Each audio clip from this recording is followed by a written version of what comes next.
Boa noite. Olha, antes de nós começarmos propriamente a palestra de hoje,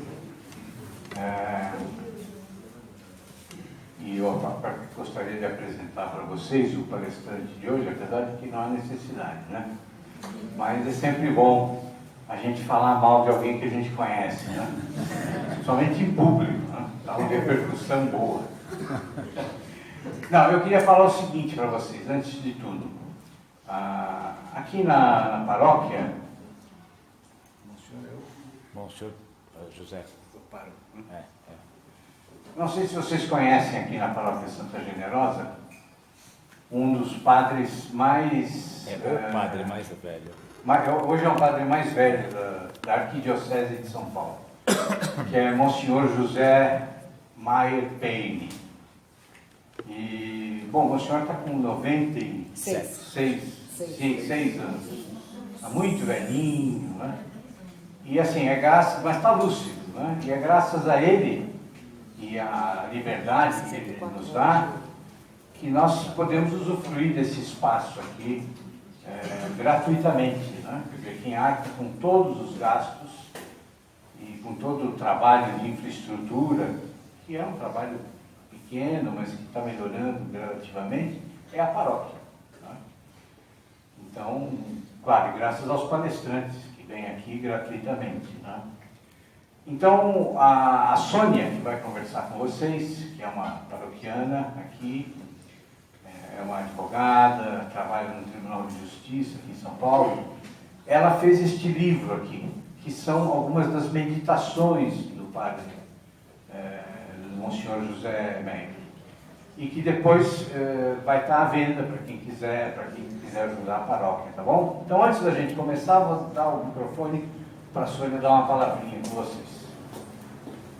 Obrigada. Boa noite, pessoal. Na verdade, não é do TJ, eu sou do TRF, mas tudo bem. É tudo na área jurídica mesmo. Eu sou paroquiana aqui da Santa Generosa há muitos e muitos anos, né? Meu filho está com 27 anos e ele foi batizado pelo Padre José. O Padre José tem 64 anos de paroquiato e ele é o primeiro padre do Brasil inscrito na obra, no Opus Dei, tá? É o primeiro padre. Tanto que quando o fundador do Opus Dei chegou no Brasil, ele veio aqui e ajoelhou, pedindo a bênção do Padre José. Foi muito engraçado. E o Padre José, ele tinha como hábito publicar meditações dele sobre o Evangelho, na primeira página do boletim mensal da paróquia. E eram lindíssimos, eu não tinha coragem de jogar fora. Então eu ficava guardando esses boletins, eu tinha uma pilha de boletins.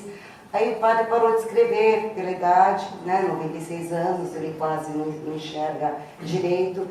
E aí eu resolvi compilar essas meditações dele e colocar numa obra. Né? Então são pensamentos muito, muito íntimos do Padre José a respeito do Evangelho. Logicamente, tudo que está aqui não está no Evangelho. Né? Por exemplo, quando Jesus completou 30 anos, foi para Nazaré.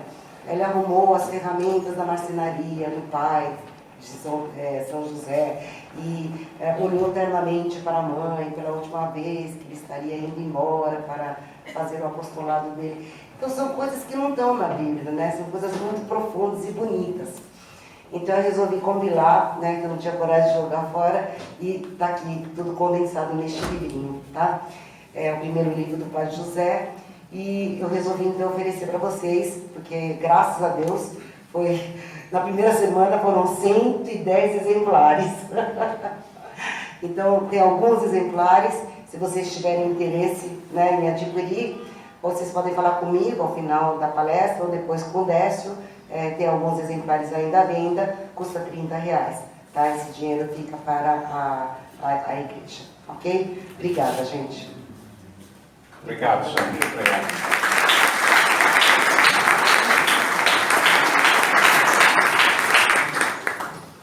Bom, como vocês sabem, hoje é a última palestra do nosso ciclo, né? Nosso terceiro ciclo. Este foi o terceiro ano de palestras aqui na Santa Generosa. E antes então de apresentar o palestrante, eu queria fazer um agradecimento aqui ao Décio. Décio, merece uma salva de palmas do Décio.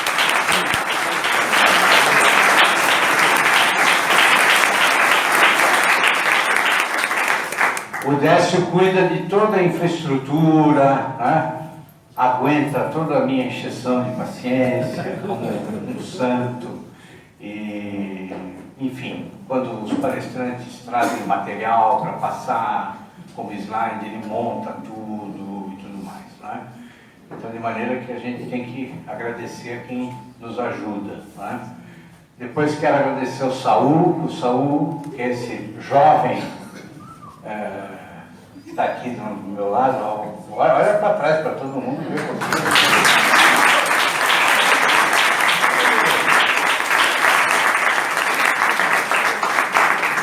Não fiquem entusiasmados, porque ele é comprometido, a namorada dele está aqui. E olha, viu? Já está despertando emoções. Não, o Saul, pelo terceiro ano, grava tudo, né, em alta definição para nós, e depois gradativamente, e isso tudo por uma decisão dele, né? Quer dizer, ninguém aqui, não há nenhuma forma de dinheiro circulando aqui. Quer dizer, então o Saul grava por livre e espontânea vontade, por um gesto de generosidade realmente, né? Então, quero agradecer também ao pessoal que sempre ajuda a pegar cadeiras e cuidar da porta, que são aqueles dois sem-vergonhas que estão lá na janela, o Carlos e o Diogo.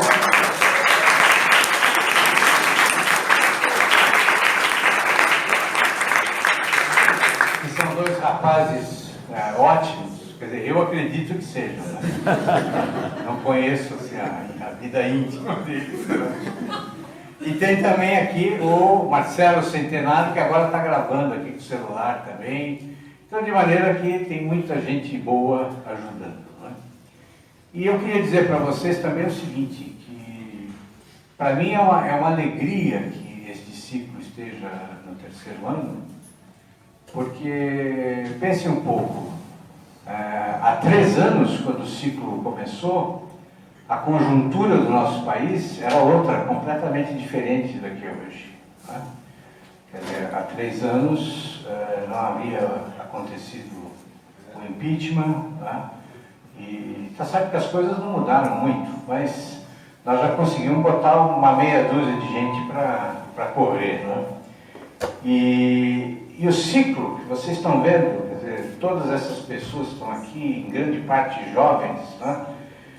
É uma amostra clara da nossa insatisfação, né, com os rumos do país, com a fragilidade institucional que o país tem, né, com a pobreza de ideias. Aqui a esquerda condenou o país e ainda quer que o país permaneça condenado, né, com uma estreiteza de ideias, a um debate paupérrimo, né?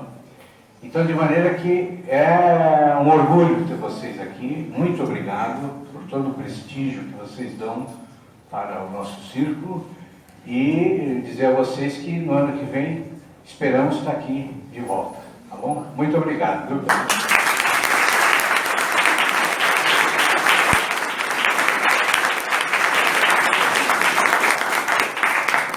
Então, e hoje, encerrando o ciclo, nós temos o Flávio Morgenstern.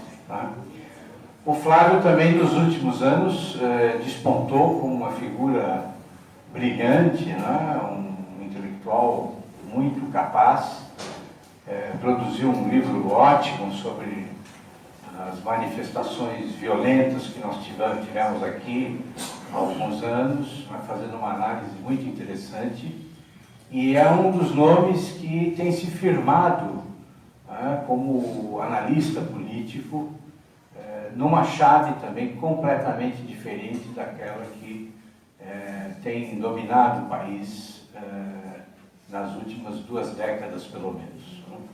Então, vocês conhecem o trabalho do Flávio, conhecem o Senso em Comum, que é o site que ele criou, que reúne hoje uma parte significativa da intelectualidade que pensa na contramão do pensamento esquerdista aqui no Brasil. Tá? Então, de maneira que, assim, é uma honra ter você aqui, Flávio. Muito obrigado por você aceitar o nosso convite. E eu deixo vocês, então, com o Flávio, que certamente vai ser uma ótima palestra. Muito obrigado.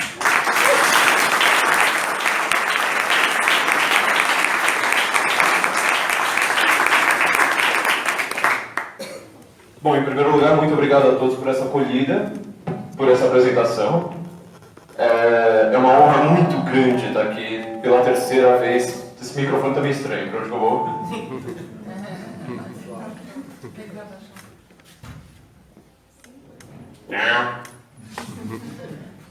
Funcionou? Dá um jeito. É uma honra muito grande estar aqui pela terceira vez nesse ciclo. Nós estamos reunindo pessoas que não têm um grande destaque na mídia, não têm um grande destaque, vamos dizer, no grande público. Mas, em compensação, basta a gente vir aqui para o ciclo de palestras da Santa Generosa para a gente ver como são pessoas extremamente capacitadas. Ou seja, as pessoas estão vindo aqui atrás de ideias, atrás de conhecimento, não atrás de títulos, não atrás de documentos. Elas querem saber o que está acontecendo no mundo. Eu sou uma dessas pessoas que está sempre por aqui, sempre na padaria também. E é bastante gratificante ver como é que esse trabalho que o Rodrigo Gugel fez cresceu tanto em todos esses tempos. Agora que o Rodrigo Gugel está falando, não tinha nem prestado atenção nisso, né? 3 anos, por exemplo, não tinha nem criado o senso em comum. Olha só. Você vê, assim, como o tempo passa, a gente está fazendo amizades, juntando gente aqui, conhecendo mais pessoas, conseguindo aumentar nossos laços, aumentar nosso conhecimento. Tudo isso simplesmente por nossa organização aqui. Em troca de nada, em troca simplesmente de trocar conhecimento. As pessoas querem saber o que está acontecendo com o mundo, o que está acontecendo com o Brasil, sem precisar ter documentos que acabam simplesmente provando uma coisa que é só para quem acredita em documento. É só para os glorificadores de documento, que são uma vasta maioria na intelectualidade brasileira. Uma maioria que a gente está vendo que, apesar de serem numerosos, muito grandes, eles todos juntos não conseguem ter o poder de um palestrante que apareça aqui nesse ciclo. Um único. Certo? Então, é bastante gratificante, porque, desculpa pela longa introdução, mas pela terceira vez estar aqui foi uma coisa assim, bastante... assim, é algo para parabenizar todos vocês também, que estão vindo aqui atrás desse conhecimento. E eu queria... vocês viram o tema da minha palestra, instituições democráticas práticas republicanas, pouco republicanas. Eu queria começar fazendo uma pergunta, na verdade. Quem de vocês aqui defende a democracia? Tem muitos leitores meus aqui, né? Isso foi cheat. Tem leitor em demasia, mas se eu fizer essa pergunta em qualquer outro lugar, eu sei que o resultado vai ser invertido. Não vai funcionar. Democracia, eu considero hoje que é uma das palavras mais complicadas usadas no nosso vocabulário político. Eu fiz 2 palestras aqui a respeito das ligações da linguagem, do uso da linguagem, das palavras na língua, no uso político. E democracia merece um show à parte, vamos dizer assim. A democracia, ela é considerada vocês sabem muito bem, apesar de vocês não terem levantado a mão, que se você quiser defender qualquer coisa hoje, basta você colocar o adjetivo democracia e pronto. Problem solved. Você defende simplesmente qualquer coisa dizendo democracia. Veja, por exemplo, a propaganda do PT. Dando um pequeno spoiler aqui, eu considero ele hoje o partido mais democrático do país. Definitivamente. Os petistas assim que estão vendo isso aqui pelo YouTube já estão... Sabe como é que o petista é? O petista, ele reage a palavras. Essa minha definição de um petista é a definição da esquerda. Ou seja, você... Não lacrei nada. Isso é uma palavra a qual eu reajo negativamente. Mas uma das maiores características da esquerda hoje, da esquerda mundial, não estou falando aqui especificamente de esquerda, PT, essa coisa, esquerda mundial, isso que o mundo inteiro reconhece como esquerda, é uma capacidade infinda de reagir a palavras, sem pensar no significado delas. Você vai conversar com qualquer petista, ou veja, assim, tipo, ouça no ônibus, em qualquer lugar, uma conversa entre duas pessoas de esquerda, você vai ver, eu sei que precisa ter muito estômago, mas você vai ver com facilidade como a palavra fascista aparece. A pessoa está falando sobre o café que ela tomou de manhã, mas a palavra fascista aparece. Por que isso se dá? Eu falei nas outras palestras, um efeito linguístico, na verdade não é nem bem da linguística, mas Aristóteles já conhecia isso muito bem, que é a dimensão psicológica da língua, da linguagem. Ou seja, você tem, além de definições, além da definição histórica, por exemplo, qual que é a história dessa palavra, você tem uma esfera psicológica. Você reage a palavras conforme o seu entendimento pessoal, mas também o entendimento social. Hoje nenhuma palavra é mais assustadora do que nazismo. Qual é a palavra que a esquerda mais usa em qualquer contexto, falando de qualquer coisa? Quem são os grandes especialistas? Você entra numa faculdade de letras, uma faculdade de sociologia, de psicologia, onde você trabalha imaginário coletivo. Quem são os grandes...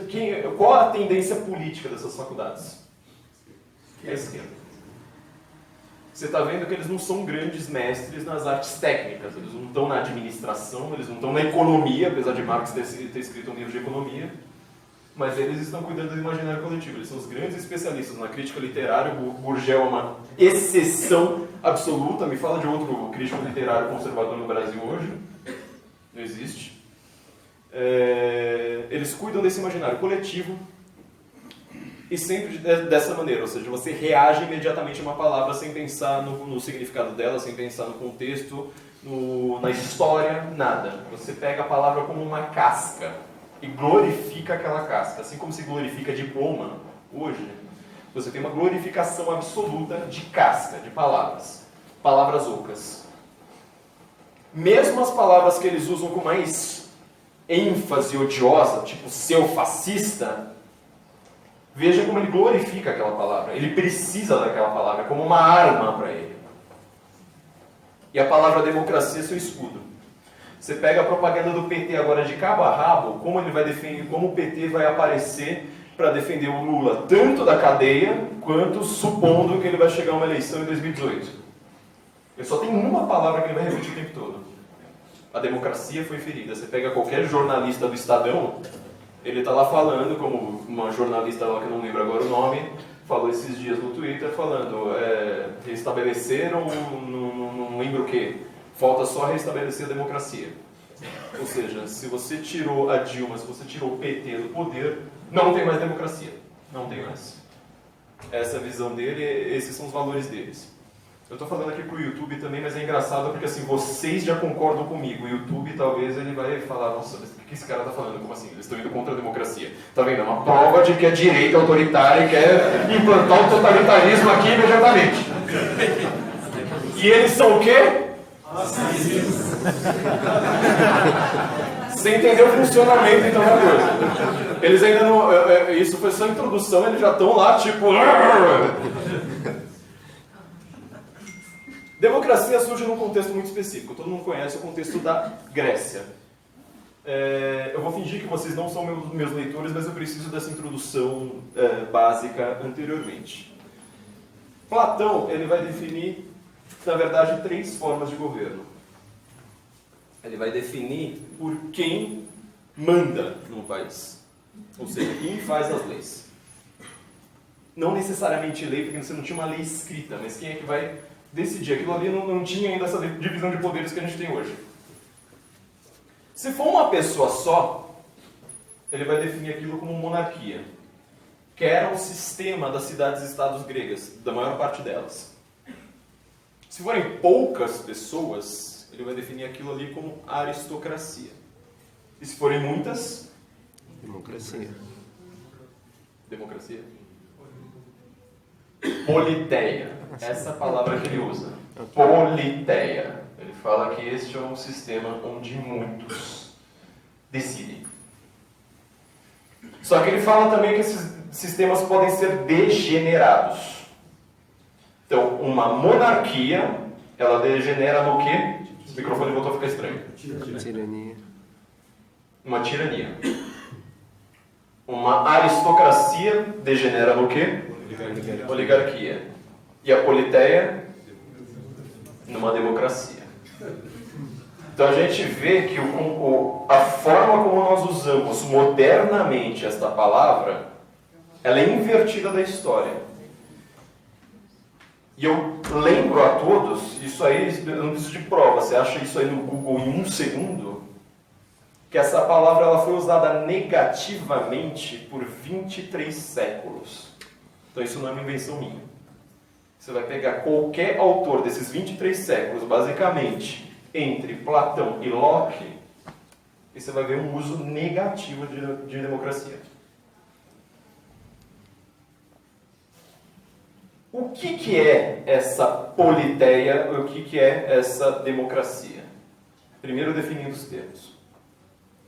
Platão ele vai dizer que todo esse sistema de um lado só, ou seja, desse lado do não degenerado, monarquia, aristocracia e politeia, são sistemas onde todo mundo está pensando no bem comum. E os sistemas degenerados são onde cada um está pensando em si próprio. Vocês separaram algum problema nessa definição? Eu lembro que na primeira vez que eu ouvi essa definição, essas duas questões me levantaram a orelha imediatamente e basicamente eu fiz toda a minha análise política até hoje com essas duas pulgas atrás da orelha, sem parar. Em primeiro lugar, o que é pensar o bem público? Você vai reparar que na República do Platão, aliás, como é que chamavam no livro a República originalmente? Politeia. Politeia, exatamente. Na República do Platão, foi uma tradução, se eu não me engano, agora do Cícero, eu acho. Ele que traduziu para o latim como Res Publica. Na República do Platão, ele vai gastar boa parte daquele livro. Aquele livro, assim, alguém aqui leu a República do Platão? Levanta as mãos melhor, assim, ó, temos bastante gente por aqui, eu falo, a gente está criando uma elite. Ó, quero ver você chegar na FEFELESH e falar, alguém aqui lê Platão? O diretório do PT, já pensou? Alguém aqui lê Platão? Quase 3/4 daquele livro tem um tema: literatura. Ele está o tempo todo reclamando ali, fazendo uma digressão a respeito dos poetas. É sempre a piadinha que se faz na letras a respeito do Platão. Ele reclama dos poetas, ele está fazendo a mesma coisa que os poetas. Inclusive a forma dele convencer também é uma forma dramática. Mas ele faz toda uma análise, toda uma volta que ele dá para dizer assim, bom, vamos supor que exista essa politeia. Como que ela seria? Vamos supor assim, vamos imaginar essa politeia. Então ele dá muitas voltas para chegar nesse sistema. Ao contrário de leituras completamente porcas, como a do Karl Popper, ele não está defendendo aquele sistema, ele está justamente fazendo uma análise a respeito de como que seria. Porque você pensar o que é cada um pensando no bem público é uma coisa extremamente complicada. E ele acaba mostrando que esse sistema, se a gente for ver a descrição do Platão desse sistema, eu acho que ninguém aqui vai querer morar nele. Para começar, que ele vai expulsar todos os poetas dessa república. Eu gostaria muito de expulsar o Chico Buarque, mas eu não acho que dá pra você repara, eu tenho que lidar com o Chico Buarque, o Platão está lidando com o Homero. E ele está reclamando do Homero. Enfim, tem horas que... Exato. Você está chegando ali. Você repara, então, que essa definição do Platão ela já é um pouco complicada. Antes de eu chegar no segundo problema, vamos pensar em outra coisa. Se a gente vai pensar em cada um pensando por si, olha que coisa curiosa. Tirania, todo mundo sabe, né? Se você pensar no Stalin, no Hitler, você sabe que é uma tirania, um cara que só pensava nele próprio. Usava o seu próprio povo como engrenagem. Obviamente, a gente ainda está colocando um adicional, né? Eu citei dois totalitários. O Platão ele ainda está falando só de sistemas que hoje a gente chamaria de autoritários. Né? Totalitarismo não existia para a época do Platão. Isso é uma invenção moderna. Uma oligarquia a gente também consegue razoavelmente conceber, apesar da gente usar essa palavra sempre como uma espécie de analogia. Por exemplo, a gente fala que o PT era uma oligarquia assaltando os cofres públicos, mas não era uma oligarquia. Não era, definitivamente não era. A gente usa mais ou menos como uma analogia pensando em algumas pessoas decidindo. Agora, você já parou para pensar o que é cada um? O que é essa democracia no sentido do Platão? Ou seja, cada um, várias pessoas decidindo e cada um pensando em si próprio? Alguém consegue conceber, por exemplo, um sistema em que isso aconteça? Thomas Hobbes, a guerra de todos os Mais ou menos. O Hobbes, o C.S. Lewis vai definir o Hobbes como criador dessa coisa moderna. Mas alguém consegue, por exemplo, olhar para algum sistema hoje no mundo e falar assim, olha, eu consigo apontar isso aqui é uma democracia, no sentido platônico? Você reparou o tamanho da complicação? Em compensação, alguém aqui acha que o Brasil é uma república hoje? República, de novo, nesse sentido de politeia e não no sentido de República Federativa do Brasil. O nome, você consegue colocar nome, como eu falei na palestra passada, é só você pensar no Pagodeiro Belo. Né? É um nome, não é a descrição do elemento.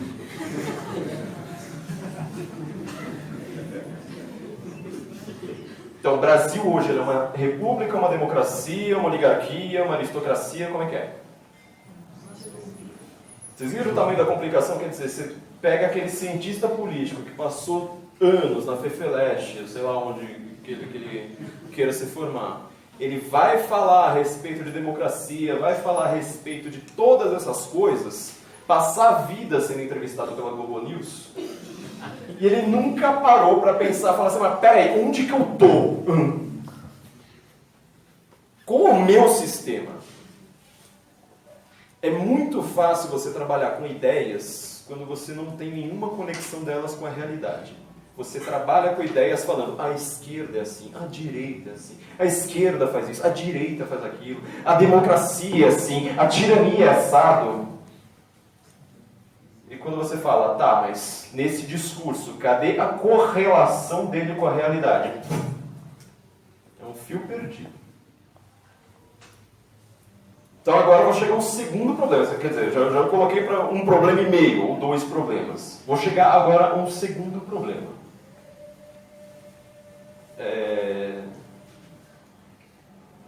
Se a gente está definindo isso como bem público, pensando bem público, e sobretudo na parte de baixo, ou seja, quando vários estão definindo, como que seria, por exemplo, uma lei democrática ou uma lei republicana? Isso eu já estou colocando, adicionando a modernidade, né? Quando você começa a criar leis, constituições escritas, esse tipo de coisa. Você vai reparar que o que o Platão está descrevendo, sobretudo, quando ele fala aqui embaixo, não é exatamente um sistema, é um estado das coisas, não um estado no sentido estatal, mas é um estado razoavelmente temporário, pode ser, das coisas.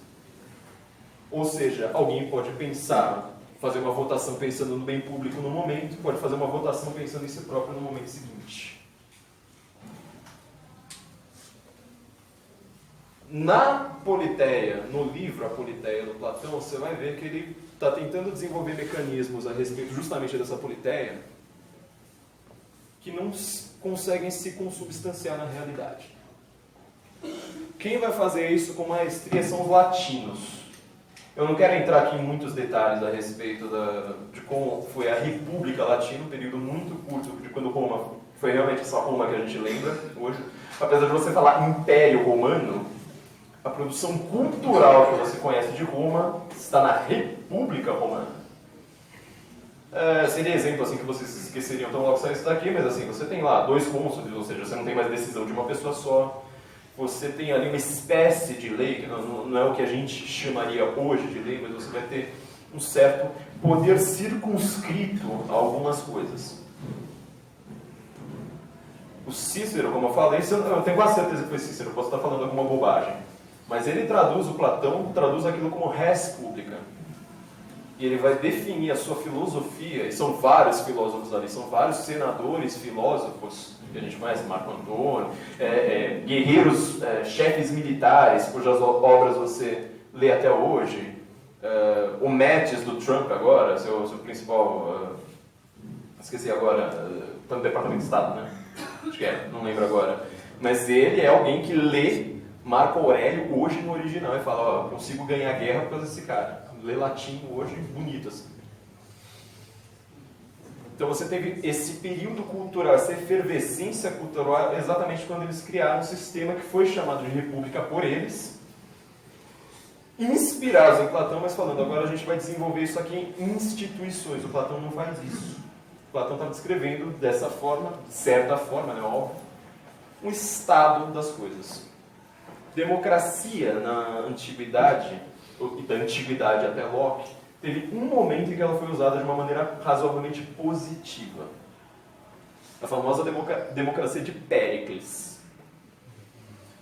Toda vez que eu tenho essa discussão com alguém que estudou história, sabe, aquele cara que aparece assim, historiador, eu faço sociologia, eu sei do que eu estou falando, eu tenho mestrado em babá, ele sempre me cita, mas espera aí, e a democracia de Péricles? O único problema é o seguinte, ela é muito bem reconhecida também pela sua produção cultural, não pelo seu sistema de governo. Ela ficou entre 2 tiranias, obviamente quando você compara, você prefere aquele sistema do que as tiranias.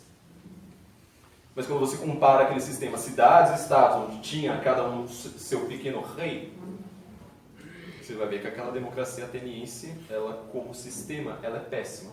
Pelo que a democracia ateniense de Péricles é lembrada como sistema político, alguém lembra? Qual foi a grande decisão da democracia ateniense que é lembrada? A morte de Sócrates. A morte de Sócrates. A democracia matou Sócrates e matou Jesus Cristo. É isso que é a democracia, que é como ela foi entendida por 23 anos. 23 séculos. Isso é a democracia.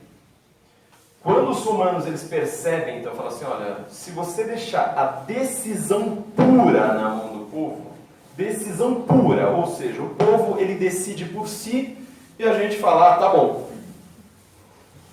Você tem a maioria decidindo, fala assim, olha, que tal a gente matar esse tal de Sócrates? Ótimo. Ou como o próprio Império Romano acabou fazendo numa cidade dominada, Jerusalém ali, usando seus subalternos, falar, vocês preferem que eu solte da prisão Barrabás ou Jesus? Eles preferiram Barrabás. Isso é democracia. É com essa noção de democracia que você vai ver o trabalho de Dante, de Shakespeare, todos esses autores.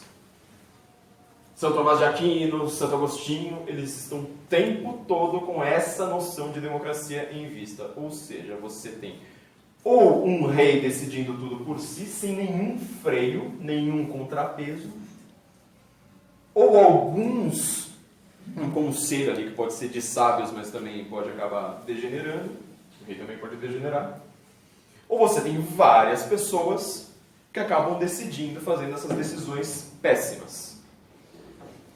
Agora você entendeu por que o PT é o partido mais democrático do Brasil, né? O PT tem o seu Barrabás, né? Exatamente isso.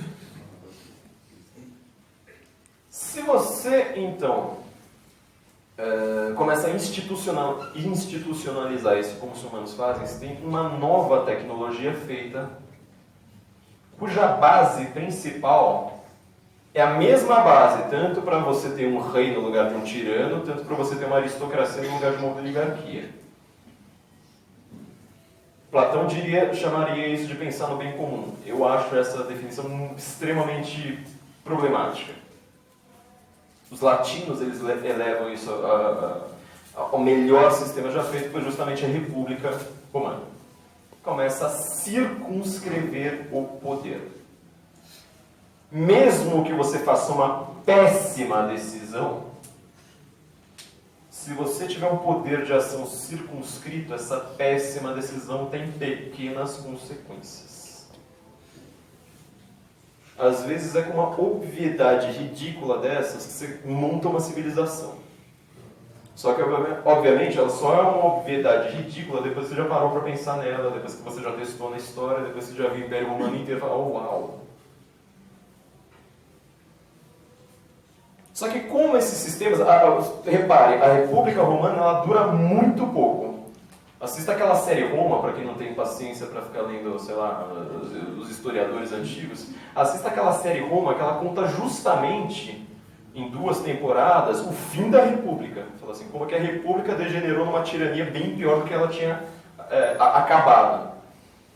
São todos lá os cônsules, aquela coisa toda bonita ali, vendo o golpe que Júlio César pretendia dar ao voltar para Roma e voltar como ditador. E ditador não é exatamente no nosso dialeto, né? Porque eles também tinham a figura do ditador dentro dessa república, mas como um ser plenipotenciário. Acontece então que para a gente ter um sistema republicano, repara até a palavra que ele usa para traduzir, né? Res pública, coisa pública, ou seja, alguém que cuida, zela pela coisa pública. Por isso que ele está pensando ali no Platão. Só que, repara, ele não está mais pensando no bem comum, ele está pensando na instituição. Ele já institucionalizou aquilo, ou seja, quem pensa na coisa pública é um republicano. Quem não está pensando na coisa pública, simplesmente está pensando em vontade, é um democrata. Qual que é a palavra que define, o termo que a modernidade definiu para falar, olha, a gente precisa ter um sistema calcado nisso? Opinião pública. Repara então que o romano, justamente quando ele cria um bom sistema, ele não está nem aí para a opinião pública. Obviamente que o conceito dele de cidadão é uma coisa bem menor do que a nossa. Até o Eric von Koenigseledin, que eu acho o melhor analista da democracia, já existiu. Ele fala, por exemplo, a democracia ateniense, isso que você chama de democracia ateniense, era um clube de golfe. Se você fosse no, sei lá, no paulistano aqui hoje, a democracia ateniense teria menos gente do que aquilo ali. De tão circunscrito que era o conceito de cidadão, quem é que mandava por ali. Esse período romano foi extremamente frágil. Você vê que isso que a gente chama de república, esse zelo pela coisa pública, historicamente falando, ele nunca prosperou. Há quanto tempo nós temos essas grandes, vamos dizer, agora, usando o termo democracia, hoje, modernamente se usa disso de uma maneira positiva, mas essas grandes democracias que estão no mundo hoje. Há quanto tempo a gente tem? Democracias da Europa, as democracias no Brasil, etc. Menos. A gente tem basicamente desde a Primeira Guerra. Foi a Primeira Guerra, a doutrina do Wilson, que ele queria mesmo, isso foi talvez a pior coisa que a América fez ao mundo, já que querem falar do imperialismo americano. O único momento que ela foi realmente imperialista, que ela mudou alguma coisa, o único momento que ela faz uma coisa negativa, é no meio da Primeira Guerra Mundial. Falando, a Europa inteira, acho que eram 4 países que não eram monarquias. Em 4 anos de guerra, praticamente todos esses países, com pequenas exceções e exceções muito mais formais, se tornam todos democracias. E o que é essa democracia moderna? Você vai reparar que a primeira grande democracia a surgir, justamente com os conceitos de Locke e tudo mais, ele que tenta, usando o exemplo ali ateniense, fala assim, não, peraí, democracia é uma coisa boa, veja aqui, olha, democracia ateniense, do Péricles, como foi uma coisa maravilhosa. Foi um país chamado Estados Unidos da América. Hoje ele é considerado pela esquerda uma coisa negativa, Aquela coisa, aquela papagaiada toda que a gente conhece. Agora, eles todos são dependentes de um sistema americano. É engraçado porque quando você vai ver pela história do socialismo, quando você pega aqueles autores socialistas que a esquerda não lê mais, porque só está preocupado com os autores de crítica literária, não os marxistas que estavam discutindo ali em formato de Estado, são livros chatos pra caramba. Você vai ver que vários autores socialistas da linha marxista mesmo, eles falavam, nós queremos o americanismo. Imagina esquerdista falando isso hoje. A Revolução Russa foi chamada de americanismo rápido. Você veja como trabalhar com palavras na política é uma coisa assim que não acaba nunca. Você vai cavando, você vai vendo loucura e loucura e loucura. Luciano Huck, assim, né?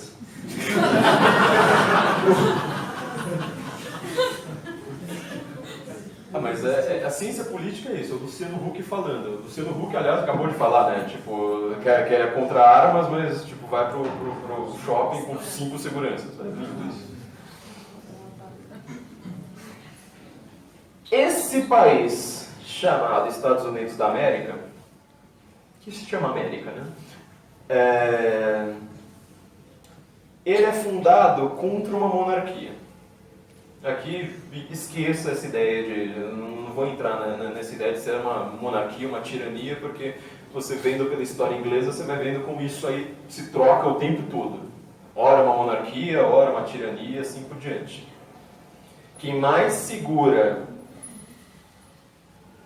a monarquia inglesa para ela continuar sendo uma monarquia e não degenerar numa tirania é um documento que eu considero como o documento fundador da direita moderna, chamado Magna Carta.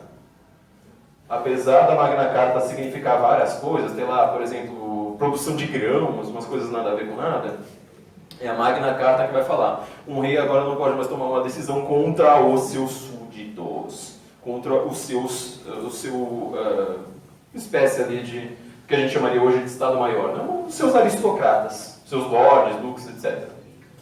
Você veja então que, em primeiro lugar, a Magna Carta, ela, em primeiro lugar, ela tira o caráter puramente monárquico da monarquia inglesa e transforma aquilo ali também numa aristocracia. É a primeira coisa que você deve pensar. A Inglaterra não é só uma monarquia. Mesmo essa monarquia hoje, basicamente, tem 3 direitos. A monarquia histórica inglesa, ela também é uma aristocracia. Em segundo lugar, você teve ali, pela primeira vez, um documento formal falando o rei tem poderes limitados. O que a direita defende hoje? Estado máximo e Estado mínimo. Você consegue ver o nascimento, e aí a direita completa, assim, ou seja, você pega desde o conservador, ultratradicionalista, o liberal, todo mundo ali está contemplado. Ó, a Magna Carta é um negócio... Só que essa monarquia estava enchendo muito o saco das suas colônias quando teve a Revolução Americana. A Revolução Americana, de novo, vocês todos são meus leitores, vocês já leram meus textos a respeito disso, mas falando aqui pro povo do YouTube, é que nós somos aristocracia, né? Uma coisa de... Agora eu vou falar com baixo clero, bem baixo. O povão do YouTube, o baixo clero não sabe disso. Ele acha que os americanos estavam lá, de saco cheio da monarquia inglesa, e falaram, vamos instituir uma democracia. Poucas coisas são mais mentirosas no mundo, deveriam ser, assim, muitos livros deveriam ser escritos a respeito de como essa ideia de você falar que a América é uma democracia pegou, mais ou menos em 50 anos. Menos até do que 50 anos. Os Founder Fathers, eles todos estão dizendo, nós queremos criar uma república. Qual é a inspiração deles? A democracia do Péricles? Aquele modelo que matou Jesus Cristo? Eles querem justamente o modelo romano. Eles falam, nossa inspiração é um modelo romano. Você pega as edições das obras completas do Thomas Jefferson, que é um dos principais nomes, eu colocaria ele como o segundo principal nome, da ideia da América. Ele usa a palavra democracia uma vez numa carta e falando assim como uma coisa alheia ao que ele está fazendo. Vários autores daquela época que estavam discutindo com os Foundfathers, eles falam o tempo todo, o Alexander Hamilton, por exemplo, ele fala o tempo todo nas suas cartas falando, mas se isso aqui virar uma democracia? Ferrou. Isso aqui não pode virar uma democracia. Então, quer dizer, ele tem dois conceitos na sua cabeça. Agora pensa modernamente, esquece tudo isso aqui que eu estou falando, faz um parênteses rápido, volta ao pensamento povão. Você vê que república e democracia são usadas como sinônimos hoje? Sempre. Sem nenhum juízo de valor, a não ser assim, a positividade extrema. Quer dizer, aquilo ali que o Platão tinha, repara, ó, a gente vai trabalhar com palavras. Aquilo ali que o Platão define, olha, tem monarquia e tirania, aristocracia e oligarquia. Na hora que chega aqui embaixo, você não vai ver ninguém nem percebendo que uma coisa aqui embaixo, ou seja, se muitos votarem, que aquilo ali pode ser negativo. Você entendeu o grande problema da modernidade? Você vai ver grandes autores hoje extremamente respeitados pela academia, gente assim que você não pode falar mal deles porque senão você é um nazista. O exemplo que eu mais gosto, porque é a frase mais imbecil que eu já vi alguém proferir, não é porque esse cara nem é dos piores, mas assim, uma frase absurdamente imbecil que pega, eu já vi, assim, sei lá, todo mundo de todo o espectro político citando essa frase, é do Norberto Bobbio, quando ele fala: os problemas da democracia só se resolvem com mais democracia. O que ele quer dizer com isso? Ele quer dizer, fala assim, olha, eu não li Platão, eu não entendo o que são sistemas políticos, e eu acho que se tiver muita gente votando, por exemplo, assim, muita gente vota em matar quem não vai votar neles, ou seja, aquela democracia mais básica de todas. Quem tiver a maioria, manda na minoria. É o que fizeram com Sócrates, foi o que fizeram com Jesus. Ele acha que isso aí se resolve falando, bom, então dá mais poder de voto para esse tipo de gente. Porque aí vai ser da hora. Essas pessoas, elas não percebem que há um conceito de você falar muita gente vota, e isso aí pode ser ruim. Era com essa preocupação que os americanos estavam em mente, os founders americanos. Eles falavam o tempo todo naquilo ali como uma república. Quando esse termo democracia, sobretudo por influência francesa, mas também do próprio iluminismo inglês, Locke, né? Eu falei que Locke foi um dos primeiros a fazer isso. Ele começa a usar o termo democracia. Você vê que essa ideia a respeito de da diferença entre democracia e república, ela se perde na modernidade. Se perdeu completamente, ou seja, você trata a democracia e república como dois termos, como se fossem sinônimos. Eles eram antônimos por 23 séculos. E você para realmente de ter a noção de que se muitas pessoas votam, ainda assim pode ser um sistema ruim. Foi a pergunta que eu fiz para vocês lá no começo, ou seja, você consegue me definir hoje um sistema específico no mundo, apontar um país e falar, isso aqui é a democracia do Platão? A complicação é enorme. Mas ao mesmo tempo a resposta está muito clara para a gente. Quando, então, continuando aqui no nosso exemplo histórico, a gente vai ver talvez uma das maiores obras de ciência política da modernidade, pelo menos a melhor ali daquele período, ela chama justamente, eu tenho uma única reclamação com esse livro. O título. A Democracia na América, do Tocqueville. O que o Tocqueville está fazendo? Ele foi maravilhoso, porque aquele livro assim, ele é perfeito da primeira linha até o último. O prefácio dele é uma delícia de ler, ele é assim, um livro fantástico. Está descrevendo ali tudo o que fez a América ser o que ela é. Ou seja, é um estado restrito. Você não vê o poder, você sente o poder. Olha só o que é isso. É o contrário perfeito do Brasil, ou seja, você sente que o poder... você não vê para onde vai ser o dinheiro, só que você tem a noção de que você está perdendo dinheiro o tempo todo. O contrário. O modelo dele de polícia, como ele descreve a polícia, como ele descreve cada uma dos seus condados, é uma ideia meio herdada dos ingleses, né? Como cada cidade, depois cada condado, cada prefeitura, etc., como que cada um deles vão sendo decididos. Os americanos estão o tempo todo falando, olha, você não pode ter mais um poder que te dê ainda mais poder. Você não pode comprar o poder. O pequeno poder que você tem. Você não pode galgar de ser prefeito e falar assim, bom, agora que eu sou prefeito, vou então mandar e crescendo meu poder e crescendo meu poder. Ali é o contrário. Todo o poder está restringido.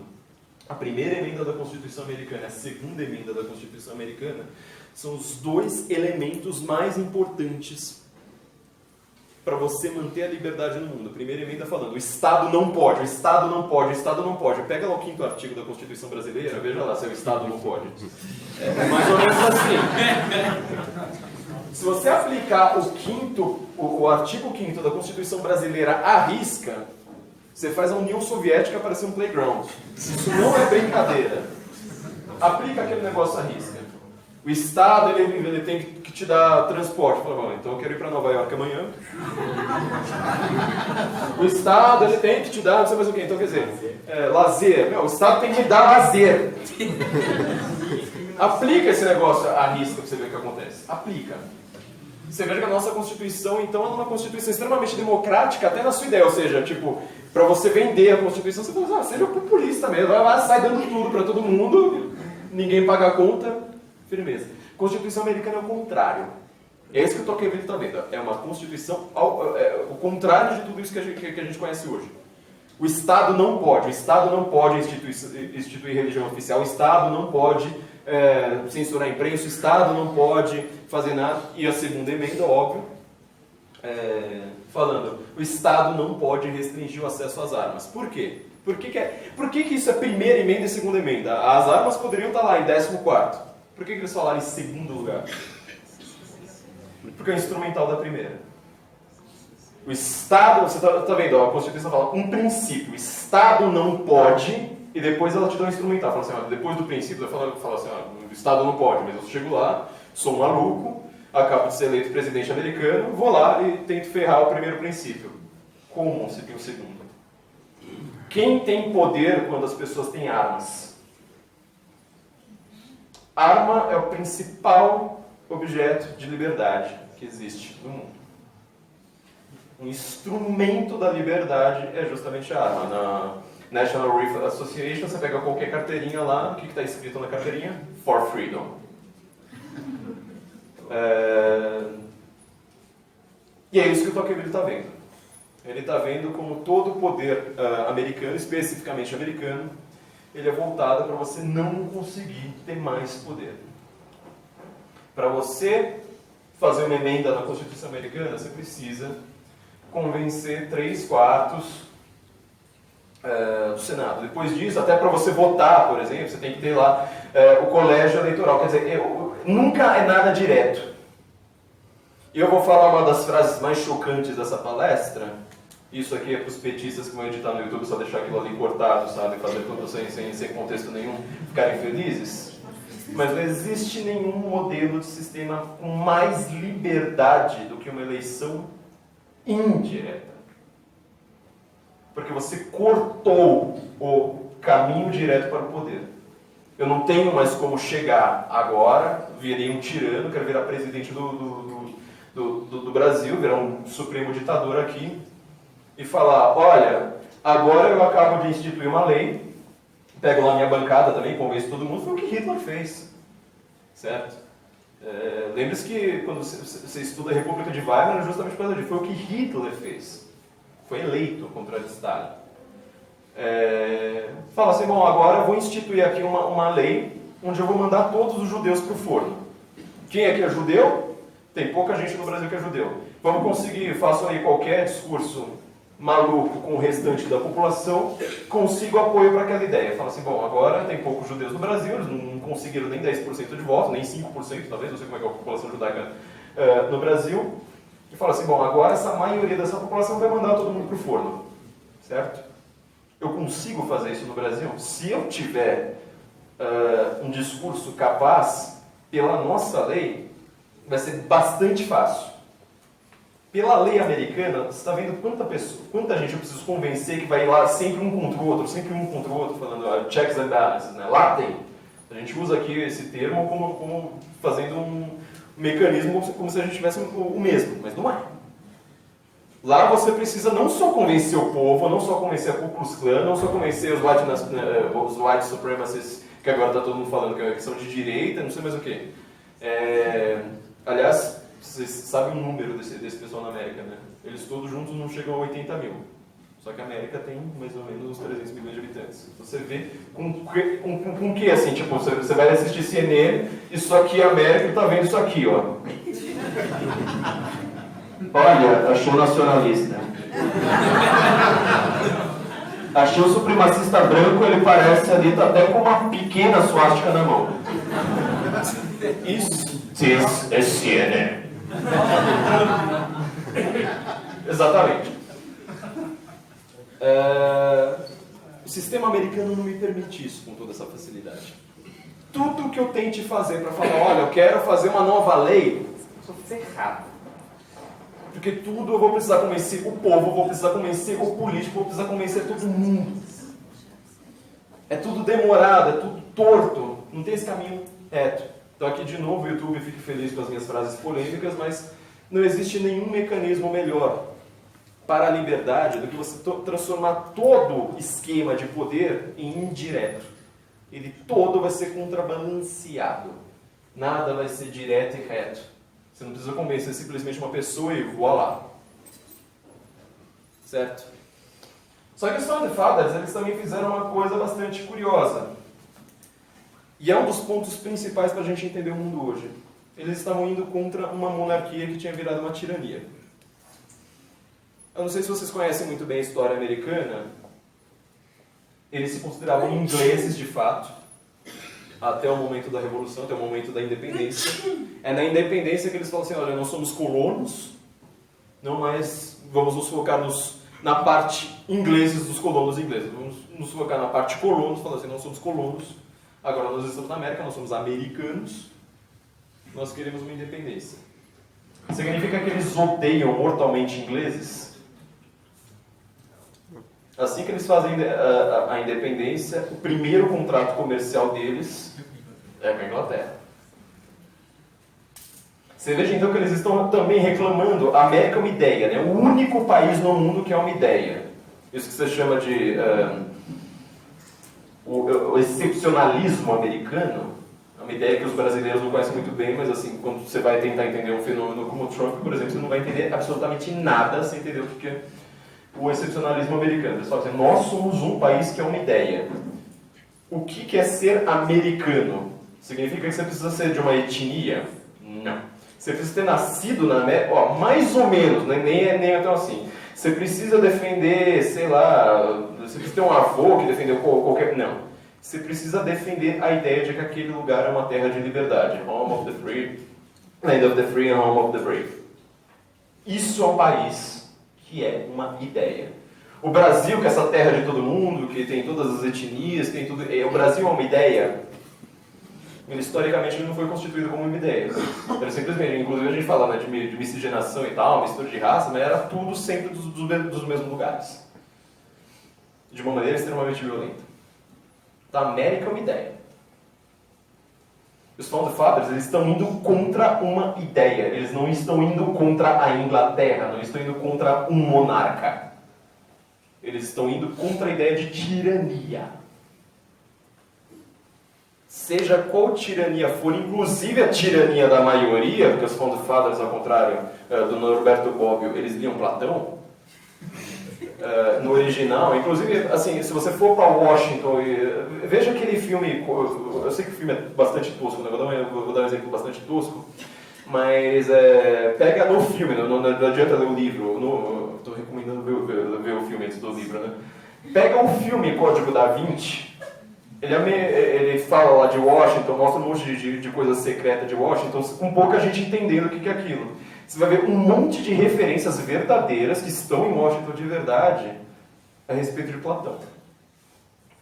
É que se você lê assim, tipo, achando lá misticismo de banheiro, você não vai conseguir perceber isso. Mas ele apresenta coisas de Washington bastante interessantes com esse filme.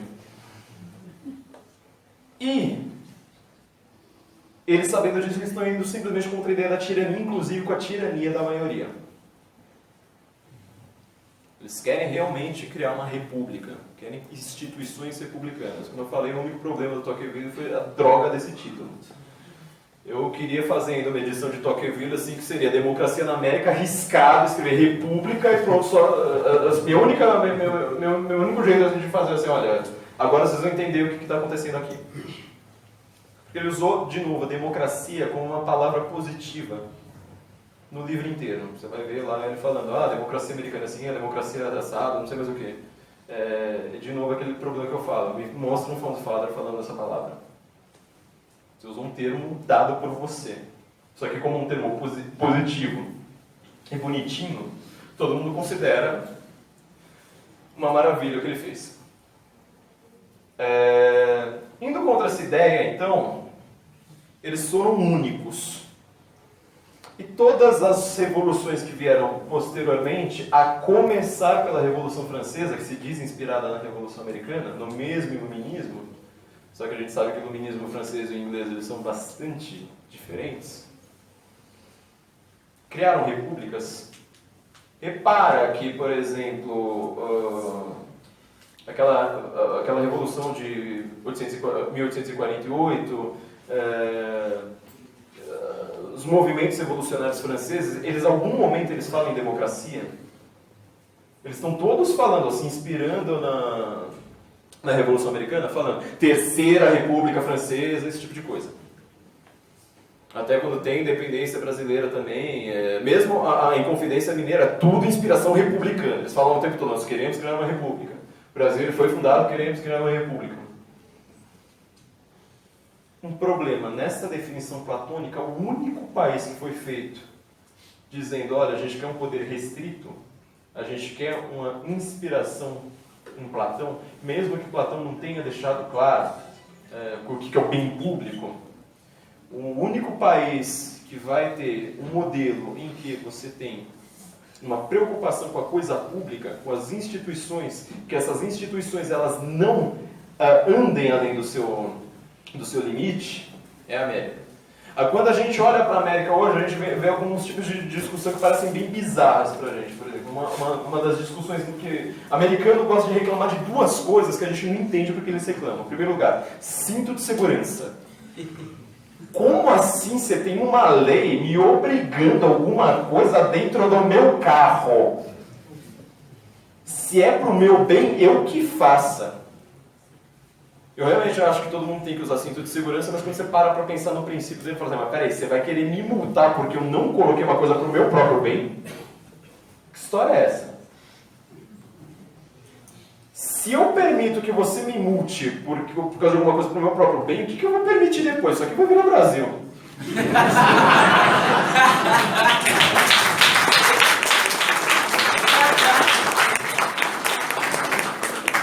Eu achei que essa seria a pior piada da noite. Deus tenha piedade. Amém. Amém, amém. E outra coisa que eles detestam, essa já é um pouquinho mais complicada, a vacina. Vacinação pública. Que história é essa? Não venha querer me dizer que você vai me vacinar? Colocar uma substância no meu corpo? Porque é por bem público. Só que sem a consulta, quer dizer, eu não votei pela vacina. Você entendeu a diferença? No Brasil, se você falar assim, olha, mas essa lei passou. Pega o João Willis. Pega o João Willis, ele vai falar qualquer coisa. Ah, mas isso aqui tá na lei. Ah, mas é assim, ó, mas tá na lei aqui, tá dizendo que precisa dar, não sei mais o quê. Você fala assim, tá, mas eu sou uma minoria que eu sou contra ele. A maioria manda. Ponto. Cale a boca e obedeça. Certo? Vamos agora usar, você já reparou que democracia é usada até como verbo, né? Vamos democratizar os meios de comunicação? Vamos democratizar? É uma coisa que agora a frase é polêmica para a direita, né? Não é mais só para a esquerda, mas essa frase eu deixei no meu livro. Foi a frase que eu mais revisei. Era para ela ser desse tamanho, virou um parágrafo inteiro.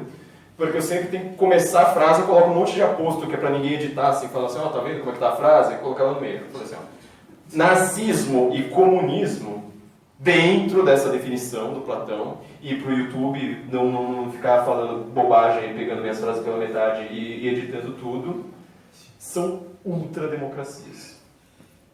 Nazismo e comunismo. Você repara como isso vai contra o nosso uso frequente e comum dessas palavras? O que é o nazismo como um sistema político?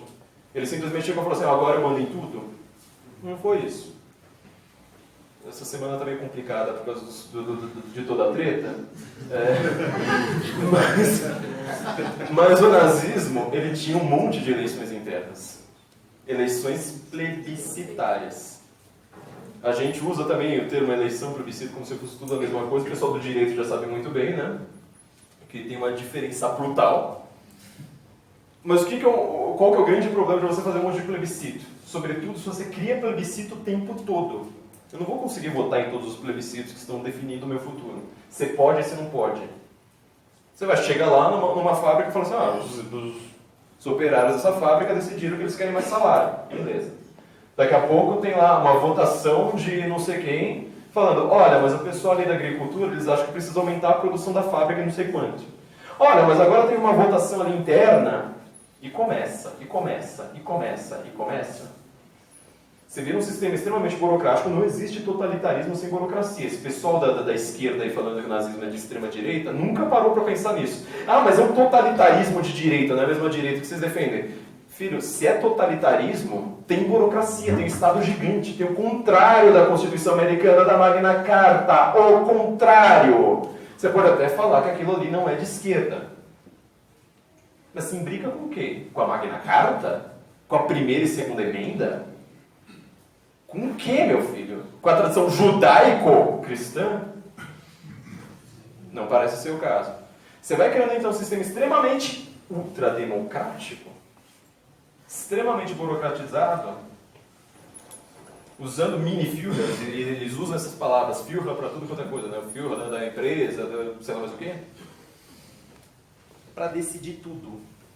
O molde socialista é basicamente o mesmo. Eu li vários revisionistas stalinistas, bastante curiosa esse tipo de leitura. Aliás, boa parte das leituras que eu faço são lixo, né? Porque eu gosto muito mais de ler as pessoas de quem eu discordo e falar assim, agora eu sei o que eu penso, do que... Você já reparou, né, como é que é? Quase ninguém lê direitista. Eu vi vários revisionistas stalinistas que eles sempre falaram uma coisa com a qual eu infelizmente tenho que concordar. Olha, veja bem, o Stalin, ele fazia eleição o tempo todo, então ele é um grande democrata. No sentido platônico, ele é.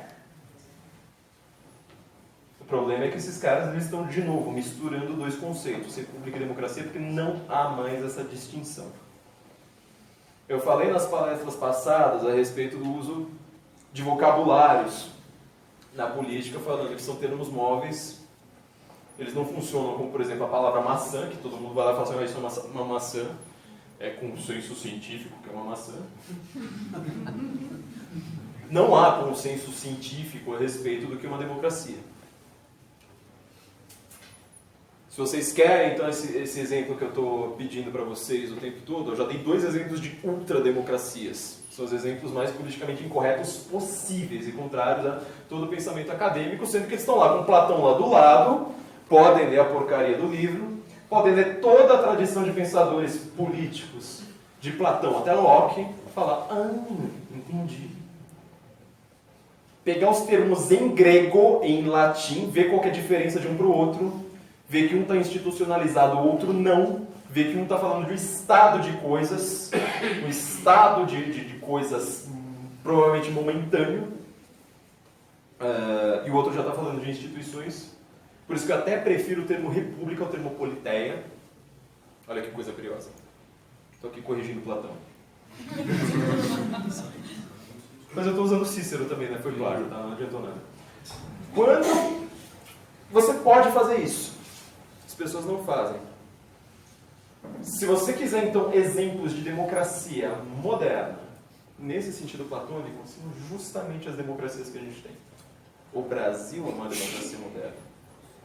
O Brasil ele tem um risco de descambar na tirania da maioria O tempo todo. Qualquer eleição nesse país, você já viu esse risco acontecer. A única coisa que acontece é que por inspiração, olha só de quem é que dá inspiração de liberdade para o mundo?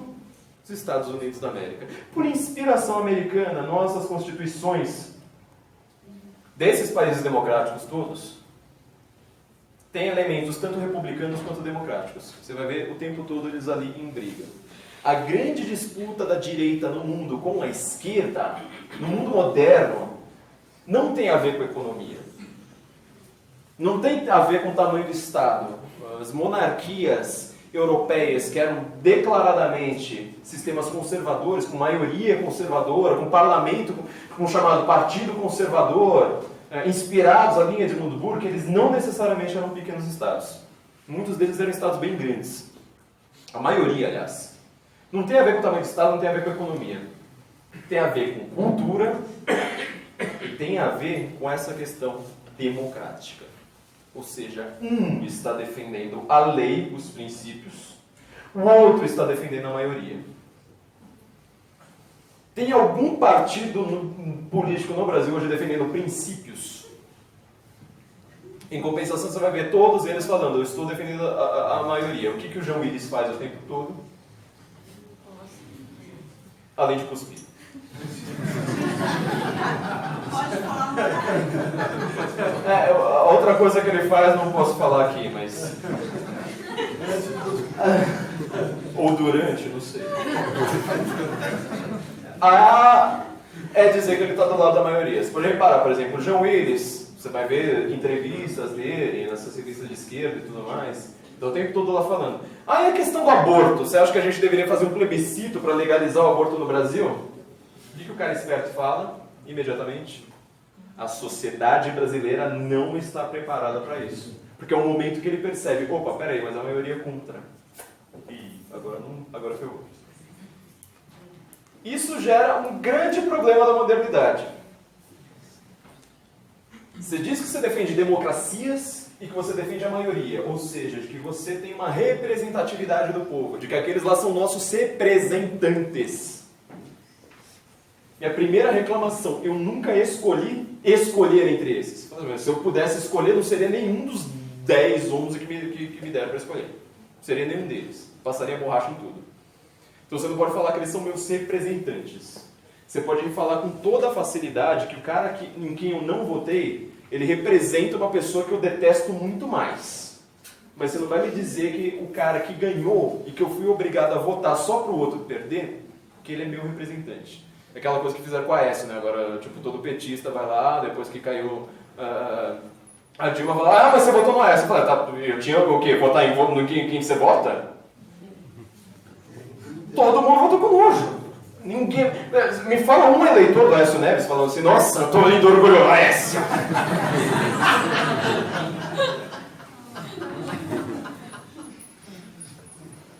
Há coisas que só existem na cabeça de esquerdista. Segundo lugar, já temos esse problema. Então, você está vendo, o Brasil está numa crise de representatividade gigantesca por conta disso. Fala-se hoje, sobretudo depois da eleição do Donald Trump, que a democracia está em risco. Você vai ver várias entidades de análise de risco seríssimas, por exemplo, já deram downgrade na democracia americana.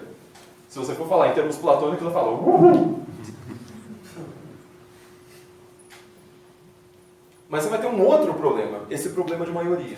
Quer dizer, se eu sou um representante, estou aqui pensando como o povão e pensando como a Constituição manda a gente pensar, eu acho que quem é do direito aqui, sobretudo se tiver alguém na faculdade de direito nesse momento aqui ouvindo isso, o cara, eu não sei como é que está o estômago do cara, o meu estaria péssimo, porque eu vou falar assim, mas peraí, me ensinaram tudo, eu não paro de ver teoria geral do Estado, como aquela coisa, ai nossa, democracia, não sei mais o quê, e enfim, eu sei que é chocante, mas de novo, é culpa do Platão, não é minha.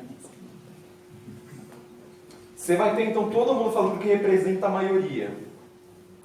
Primeiro lugar, como é que você ganha uma maioria? Aí o problema é que está todo mundo discutindo, justamente agora por causa do Donald Trump, como assim esse cara ganhou? Porque um termo que ele estava meio morto desde a década de 80, ele voltou a bailar com tudo, assim como se tudo pudesse ser explicado por ele. É populismo.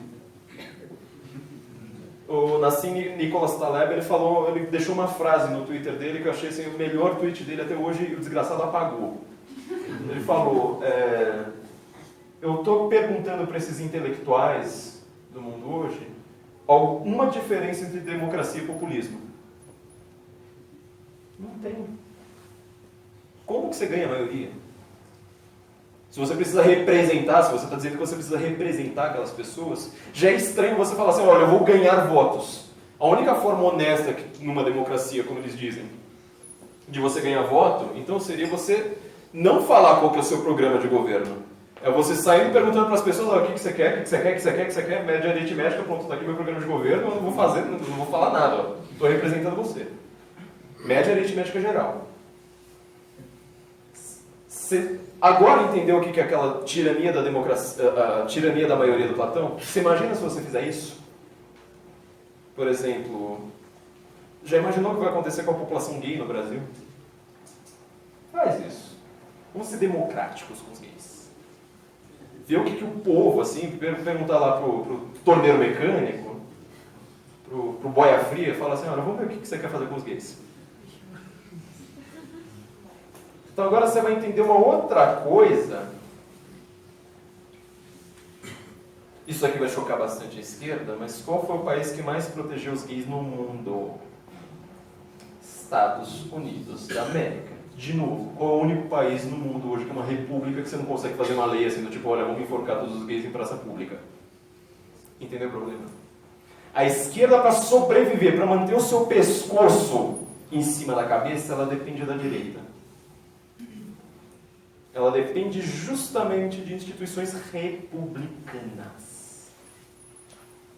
Se você partir para a democracia pura, tenta fazer qualquer decisão na base da democracia pura. Konrad Lediner, que eu falei que ele define nazismo e comunismo como ultrademocracias, ele está falando exatamente isso. Por exemplo, você quer um carro, você quer comprar um carro, democracia aqui. Em primeiro lugar, você vai comprar ou não? Democracia, vai lá na fábrica, vai lá na associação de bairro, todos eles vão decidir. Segundo lugar, que modelo de carro você vai ter? Tem mais uma decisão. Quando que você vai poder usar seu carro? Mais uma decisão. Pega a vida na União Soviética, a esquerda ela define a vida na União Soviética mais ou menos como se fosse a Rave de Simon, assim, do Matrix 2, né? Todo mundo assim dançando, tocando techno e tal, ninguém precisa fazer mais nada. Era o tempo todo com esse tipo de decisão. Entendeu? Você tinha ali uma maioria local, que nem sempre representava a maioria mais abrangente, nacional, decidindo por você. Significa que a democracia, nesse sentido platônico, ela é o extremo inverso da individualidade. Na União Soviética você vai ler lá, Arquipélago Gulag, qualquer um desses livros que a academia não lê, leia você sozinho, seja mais inteligente. Estão no YouTube. Leia você, desgraçado. Mas ninguém lê na academia, então! Anta. Enfim. Você vai ver que até casamentos eram realizados assim. Eram, não são. Você tem um país chamado Coreia do Norte, que apesar da gente fazer tanta piada, tipo, um gordinho maluco, não sei mais o que, ele existe de verdade. As pessoas estão lá sofrendo de verdade. Pega o Fuga do Campo 14. Eu acho que foi o livro mais assustador que eu li na vida, assim. Sei lá, ele pega todos os Stephen Kings e fala assim... o prefácio dele é o prefácio mais assustador, você fala assim, nossa, mas me embrulhou muito o estômago. Você vê o primeiro capítulo e você fala, aquele prefácio foi bem light. Você vê o segundo capítulo e você fala, nossa gente, peraí, aquele primeiro... Enfim, tem uma hora que você sente uma saudade daquele prefácio. Ele fala, inclusive, o sistema da Coreia do Norte. Soldados estão cuidando lá dos campos de concentração, onde eles estão, para depois dizerem que socialismo e nazismo não tem nada a ver uma coisa com a outra. E tem uma hora lá, a mãe dele foi presa, sabe-se lá por quê. Ele mal falava com a mãe dele. A mãe dele foi presa, um dos soldados lá estava precisando se aliviar sexualmente, e aí tinha as normas lá de falar assim, olha, você decide aqui, aquela prisioneira sua, aquela prisioneira sua. A mãe dele foi estuprada e ele nasceu. Essa é a história dele. Ele nunca tinha ouvido, por exemplo, a palavra amor. Ele brigava com a mãe, os dois se espancavam o tempo todo por causa de comida, porque um ficava roubando comida do outro. Eu faço a pergunta aqui, né? Alguém aqui defende a família tradicional patriarcal, etc., ou prefere o sistema estatal dessa nova famílias, essas famílias novas aí que estão surgindo? Quando você vai ver o que é uma sociedade, que é essa família, amparada pelo Estado, ela manda mais do que a família tradicional, patriarcal, blá blá blá blá. Leia lá o Fuga do Campo 14. Você vai responder rapidinho essa pergunta depois. Então, assim, se você quiser conquistar essa maioria John Willis, essa geonização da sociedade, quem tinha falado que para conquistar a maioria precisa mentir? Então, quando você mente, você está quase salvando a democracia. Olha que coisa curiosa. Porque você está apelando para um sentimento público. Vamos voltar lá para o Platão, olha, público. Bem público. A única forma de você salvar a democracia, um país com leis democráticas, ou seja, se a maioria decidiu, a minoria que pague, pronto. Qualquer lei aumentando imposto, para agradar também os liberais, é uma lei democrática no sentido Platão. Do tipo, olha, será que a gente precisa criar uma estatal agora para ter, por exemplo, sei lá, um trenzinho aqui de um lado para o outro? Você vota, a maioria vence. Quem paga a conta? Todo mundo, inclusive quem não votou naquela lei. John Willis, de novo na sua conta oficial, ele soltou uma pérola esses dias maravilhosa, escreveu um artigo, conseguiu o print daquilo ali, porque ele apagou correndo, mas ele com aquele sumpaf, assim, tipo, ai, como eu sou superior a vocês. Super democrata, né? Super superior a vocês. Alguém reclamou dele, falou assim, nossa, mas você já falou que o deputado ele ganha pouco. Falou que o deputado ganha a mesma coisa que o professor universitário. Ele falou isso para o Marcelo Taz, não é invenção, isso aí tem vídeo na internet. Falou que o deputado ganha a mesma coisa que o professor universitário. O João Willis. Perguntaram isso para ele, ele falou assim, seu imbecil, você não sabe que são só os eleitores do deputado que pagam o seu salário?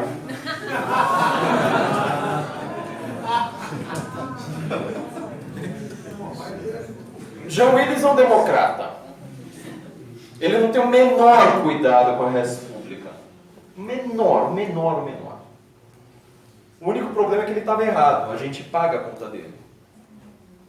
Quer dizer, qualquer lei envolvendo o Estado te dar qualquer coisa é uma lei democrática. O que é democratizar os meios de comunicação? É você falar, não tem mais liberdade de expressão. O que eu preciso fazer agora, eu como tirano dominando o Estado, é pegar qualquer um que discorde de mim e colocar na cadeia. Isso é democratizar. A maioria mandou. E olha só em que situação curiosa que a gente fica. Por isso que eu falo, a direita defende princípios, não defende maiorias. O Partido Republicano está o tempo inteiro falando. Primeira, segunda emenda. Constituição Americana, Bill of Rights. Nós defendemos isso. O Partido Democrata está o tempo inteiro querendo dizer o quê? Nós temos a maioria, a gente precisa mudar tudo isso aí. Não que esses nomes tenham surgido por questões platônicas, não tinha nada a ver, mas acabou dando sorte. Dois partidos que não mentem no país. A América é incrível até nisso. Está certinho dos dois. Republicano e democrata. Sim, são partidos que não mentem. Um republicano defendendo a república, outro defendendo a democracia. Mas você vai ver então que todas as formas tirânicas do mundo, hoje, todas não, mas assim, as que mais afetam o Ocidente, são tiranias dessa maioria. O que o Erdogan está fazendo na Turquia é uma revolução hiperdemocrática. O que foi a Revolução Iraniana? Se você for ver o histórico da Revolução Iraniana, ela é um dos fenômenos mais curiosos do mundo. Tinha marxista, tinha gente querendo ocidentalizar ainda mais o Irã, que já era um país bastante ocidentalizado. Lembre-se que o Irã não é árabe, ele é muçulmano sem ser árabe. Então, assim, a coisa mais fácil do mundo é você ver uma muçulmana loira de olho azul. É muito fácil. Eles são indo-europeus. Palavra ariano, né, que os nazistas usavam, é o nome do principal banco do Irã. Banco ariano. Irã, área, para eles é tudo a mesma coisa. Eles falam assim, nós somos a raça ariana. Aliás, é um dos países mais racistas do mundo. Mesmo porque eles odeiam, eles são xiitas, odeiam sunitas, é simplesmente por uma questão racial. Boa parte da questão ali, 99% da questão é racial. Falar, eu não sou árabe, eu falo farsi, que história é essa? Eu sou de um povo indo-europeu, eu sou um ser superior, escolhido por Allah. Hitler amava o Irã. Amava de paixão. Bom, enfim, o que aconteceu na Revolução Iraniana, você tinha os ocidentais querendo justamente se afastar desse negócio. Se afastar mais. Você tinha os marxistas, você imagina marxista no Irã hoje, né, o destino do cara. Tinha os marxistas, tinha um pessoal meio social-democrata, e tinha uma ala minoritária que era dos ayatollahs, querendo falar assim, não, a gente precisa islamizar mesmo. Está faltando Islã aqui no mundo do Shah. E em mais ou menos 1 ano e meio pré-revolução, cada um desses grupos ele foi dominante, assim, tipo, 3 meses um, 4 meses outro, 1 mês outro, até que na última hora da revolução, quem manda são os islâmicos. E o que eles fazem? Justamente uma revolução hiperdemocrática, ou seja, agora a Islã é religião oficial, não tem mais esse negócio de biquíni em Teherã, acabou tudo, agora a suposta maioria que fez a revolução ganha. Você repara que a Revolução Americana ela tem uma história para contar, ou seja, nós somos contra a tirania, eles são contra uma ideia. A Revolução Iraniana também tem uma história para contar. Nós somos a maioria, suposta maioria, contra o Shah, que era ligado à CIA, sei lá mais o quê. Revolução Russa, a mesma coisa. Como é que chama o partido do Lenin? Partido Bolchevique, calma aí. Do Lenin é o Bolchevique, é uma dissidência do Partido Operário Social Democrata Russo. O que significa Bolshevs em russo? Maioria. É mais ou menos como você chamar, partido maiorista. Você imagina você ter um partido com esse nome hoje. Se você quiser ganhar qualquer coisa, é engraçado, porque você vê a história do Partido Bolchevique, ele não tinha maioria em nenhum momento, na única votação. Uma única votação, não lembro agora pelo que era. Ele falou assim, peraí, vamos renomear esse partido. Agora vai ser o partido maiorista. Eu queria ter Lenin como meu marqueteiro. E sem contar, né, o jornal dele se chamava Faísca. Meu Deus do céu. Um jornal chamado Faísca, para quem é revolucionário, esse cara manjava muito de marketing. Então você vê, você tem uma crise de representatividade, está todo mundo falando da crise de representatividade do mundo atual. Primeiro porque o mundo está mudando, em segundo lugar porque o mundo está muito mais interconectado. Em terceiro e último lugar, porque as pessoas estão de saco cheio. Essa crise de representatividade sempre ocorreu. Quem foi fã do Collor? Quem foi fã do Sarney? Quem foi fã de qualquer presidente que esse país já teve? O único presidente desse país que já teve fã foi o Lula. Nem a Dilma conseguia ter fã. Dilma tinha lá os lulistas, mas ela não tinha fãs. Essa crise de representatividade é justamente uma falha da democracia interna. Se você tiver uma república, o que o americano, você acha que o americano ele cultua presidente? Ele vai falar que eles tiveram grandes presidentes, por quê? Porque eles deram tudo para as pessoas? Não, porque eles cumpriram a ideia, cumpriram a Constituição, falaram, vamos respeitar um Estado aqui limitado. Você chega lá no Monte Rushmore, né? Logo devia ter Reagan e Trump, assim. Você chega lá, o que esses presidentes fizeram? Foram Found Fathers e teve o Lincoln, que aboliu a escravidão. Quem que ia contra a escravidão? Partido Democrata. Você entendeu que grande parte dos problemas... Você falou o contrário. Quem defendia a escravidão, Partido Democrata. Certo? Se eu tenho a maioria, eu posso escravizar a minoria. Eles não são cidadãos, eles não votam. Então, assim, essa crise de representatividade ela é uma crise cultural, é uma coisa interna da democracia. Se você vai conversar com as pessoas na rua, você vai ficar enfastiado. Se você entra no Facebook, inclusive dos seus parentes, porque parente é quem está no seu Facebook por obrigatoriedade. Você fala, não consegui excluir, etc. É o parente, o amigo da faculdade, a gente que você tem um convívio forçado obrigatório. Se você fosse escolher o seu Facebook só por quem concorda com você, como eu faço, você seria uma pessoa extremamente feliz. Você não veria essa crise completa, maluca que está todo mundo dizendo, entendeu? Eu sei que ela existe, é que eu não vivo ela. Mas essa crise de representatividade foi porque tudo está se tornando mais claro para a população em matéria de tipo, há valores que eu não defendo. Agora usando o termo fascista, o que é um fascista para a esquerda? É alguém de quem eu discordo. Eu prefiro o azul, essa pessoa prefere vermelho, fascista. Misógino, homofóbico, etc. Tudo isso aí é exatamente isso. Eu vi todos esses institutos dando downgrade, falando da crise democrática americana, por exemplo, falando que a América está mais homofóbica com Donald Trump. Eu tive que fazer uma pergunta, mas peraí, tem algum presidente mais pró-gay na história americana do que Donald Trump? Porque ele foi o único que defendeu o casamento gay desde o princípio, o Obama não. Você tem alguma declaração homofóbica do Trump? E olha que é um cara com declarações mais ou menos polêmicas na sua vida. Você tem uma contra gay? Uma. Sabe o que acontece? Se você se você usa o termo racista, já vem imediatamente machista. E já vem obrigatoriamente homofóbico. Já reparou? Ele nunca está separado. São termos já todos encadeados, é um trenzinho. É um combo. Então as pessoas estão nessa crise de representatividade, em primeiro lugar, por essa falha da democracia. Só que isso elas não têm clareza. As pessoas não estão lendo Platão. Eu estou vendo que a República não está sendo um livro muito vendido no meu site. Em segundo lugar, porque as pessoas estão com uma cultura completamente defasada. A política ela representa, é um espelho da cultura. O espelho do povo. Não adianta você querer fazer uma lei vindo de cima. Certo? Então essa é a reflexão que eu deixo aqui para vocês a respeito desses termos. Só uma última coisa, isso aqui precisa ficar bem claro, sobretudo num tema extremamente polêmico como esse.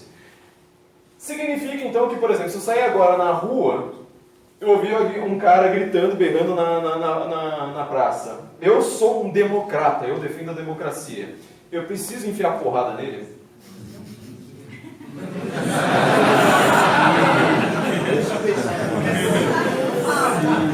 Vamos fazer uma vez. Eu acabo de inventar um novo conceito. É o silêncio revelador seguido de risadas reveladoras. A gente queria fazer uma votação. Então. Uma votação.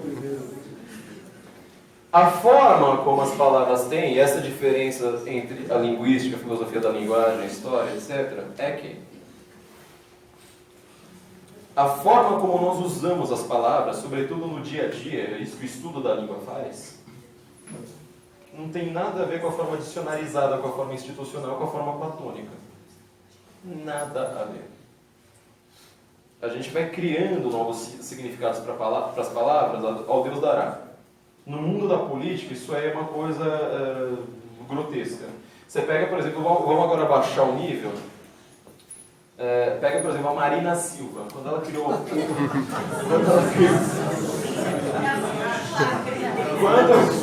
O Acre existe, está provado, gente. O Acre existe, está provado agora. O menino sumiu, voltou e tal.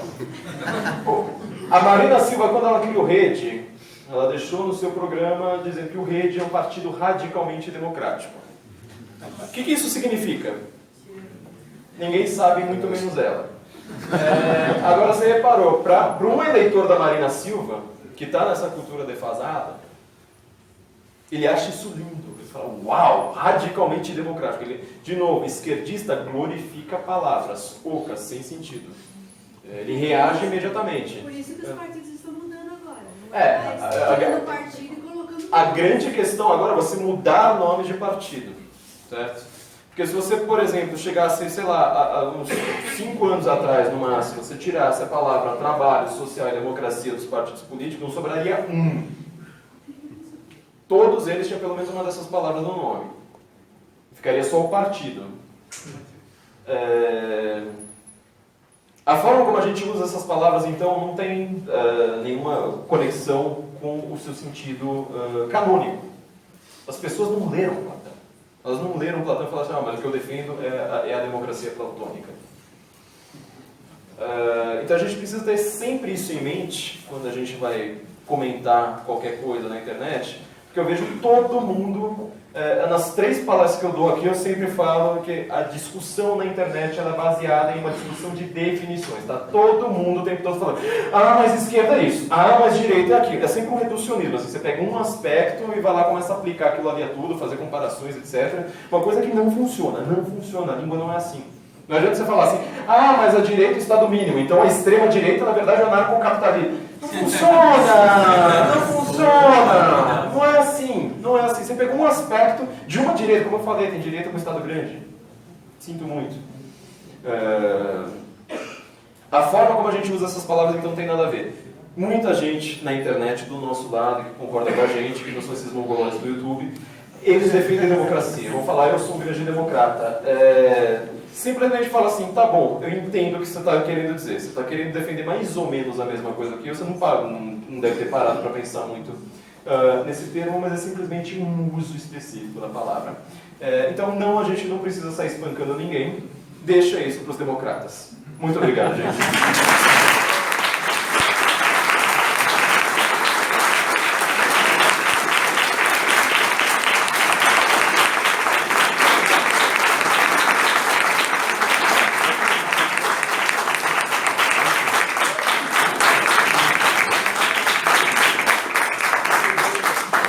Encerrar esse ciclo é muito difícil, viu? É a única coisa que eu posso dizer.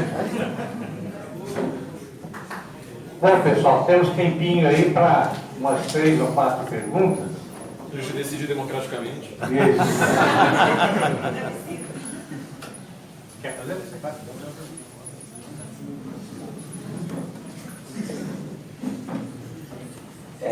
Primeiro, boa noite, eu escrevi para ficar mais fácil. Depois eu tenho que escrever tudo, mas... Olha, uma pergunta objetiva, gente. Uau! É democracia isso aqui? Primeiro, muito obrigado por ter vindo aqui, estou acompanhando o seu blog, o site, muito bom, parabéns mesmo. Muito obrigado. Eu escrevi para ficar mais fácil, então. Com todo respeito a todos que estão aqui, nessa instituição, né, a minha pergunta é referente à República. Bom, a República é, portanto, a defesa de uma lei que não pode vir da autoridade humana, pois senão voltamos para a democracia e a tentativa de conduzir a sociedade por intelectuais. Certo? Então, a lei em uma república deve ser transcendente. E se há uma lei, há um legislador. O livro de Isaías, no capítulo 32, versículo 22, diz: porque o Senhor é o nosso juiz, o Senhor é o nosso legislador, o Senhor é o nosso rei, ele nos salvará. Tem um puritano chamado Samuel Rutherford, que ele escreveu um livro chamado Lex Rex, que ele, com base nesse versículo, ele começa a comentar, muita coisa, falando justamente de como só Deus pode ser o nosso rei, nosso juiz, nosso legislador. Então, isso não pode concentrar em uma pessoa só. Então, sempre tem que ter contrapontos de poder. Né? Esse puritano escocês, ele argumenta isso, né? E muitos eu não sei falar isso aí, trazem ele à tona e faz algumas citações do livro dele, desse livro Lex Rex, né? E até tem um outro cara também, o Abraham Kuyper, que ele foi o fundador do partido antirrevolucionário holandês também. Aí já é um pouco bem mais recente. Ele também usa bastante isso.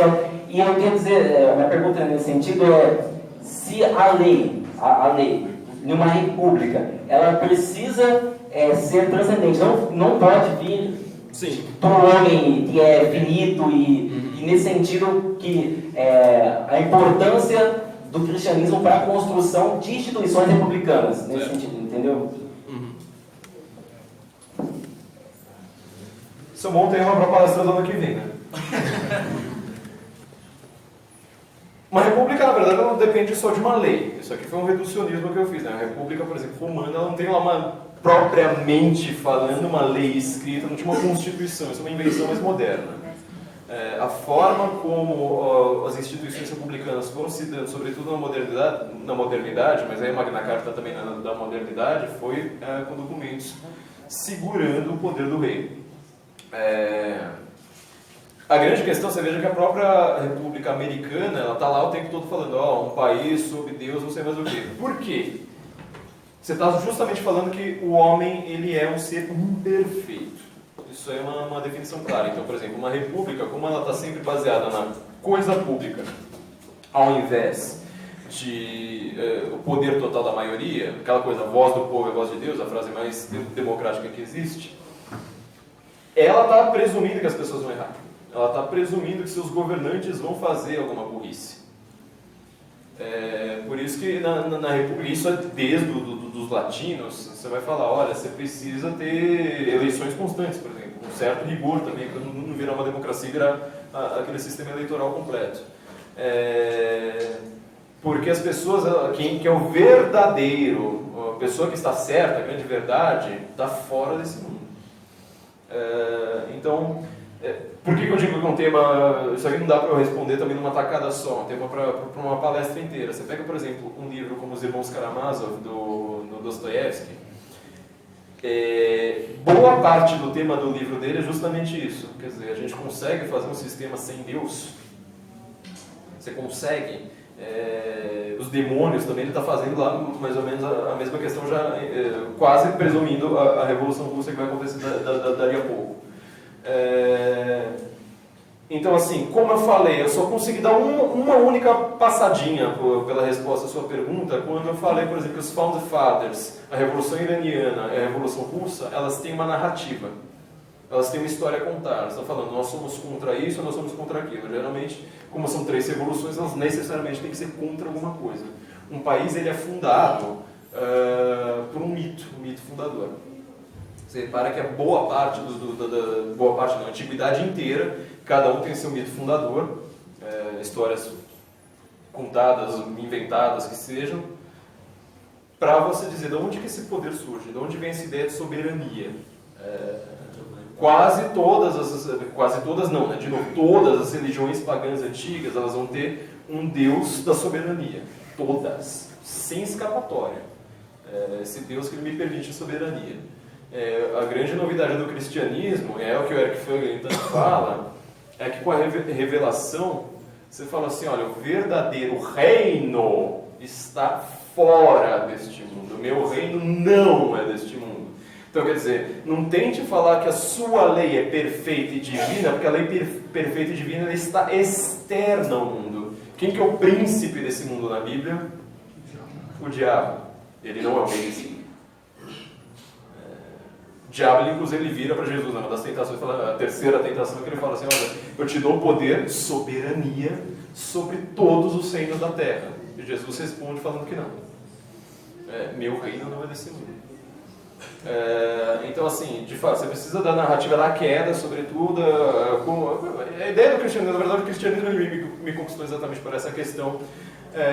Mas isso aí, de novo, é um problema cultural, ou seja, as pessoas elas precisam voltar a entender, por exemplo, por que as monarquias europeias eram do jeito que eram, por que aqueles estados confessionais eles eram daquele jeito, por que eles funcionaram muito melhor daquela forma, a gente precisa acabar com esse mito da maioria e da representatividade.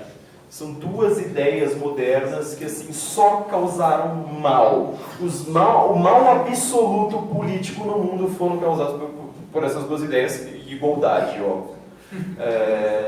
Se você acaba com essa espinha dorsal, é quase necessário que você se volte e fale assim, olha, mas então, se isso aqui não é verdade, se o ser humano ele erra, a verdade está fora. É quase uma obrigação. Entendeu? Sem microfone. Eu poderia considerar... Melhor que eu ficar da gravação. Tudo bem, então. Eu poderia considerar, embora a ausência de espaço que esse homem tem hoje na nossa história, eu poderia considerar Bonifácio de Andrade e Silva um pai fundador?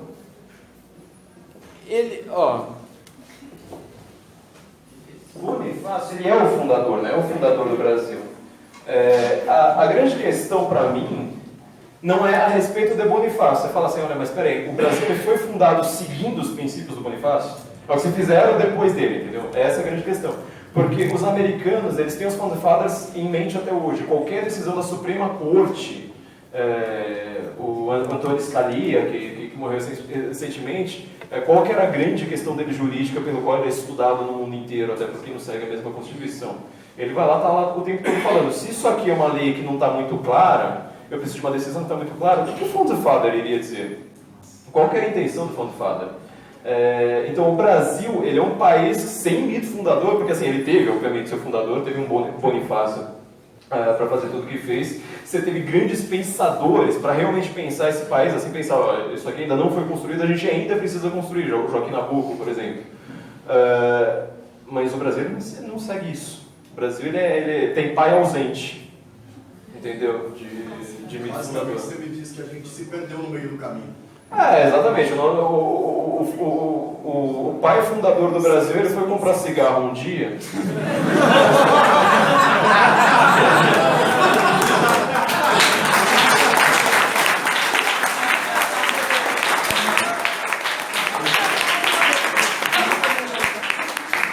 Tem que ser Bonifácio.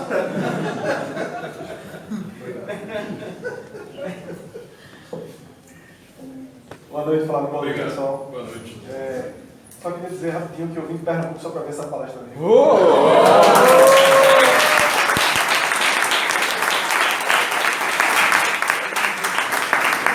E a minha dúvida foi acerca do finalzinho da palestra. O senhor disse assim, vocês estão discutindo definições na internet. Só que eu só posso conhecer através de recortes da realidade. Toda definição é um pequeno recorte. Porque só quem conhece a realidade inteira é Deus.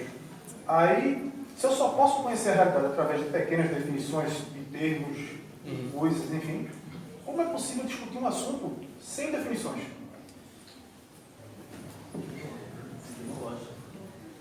Em primeiro lugar, muito obrigado. Olha, para alguém ter vindo de Pernambuco para cá, eu estou, assim, no mínimo impressionado, sabe? Uma honra gigantesca para mim.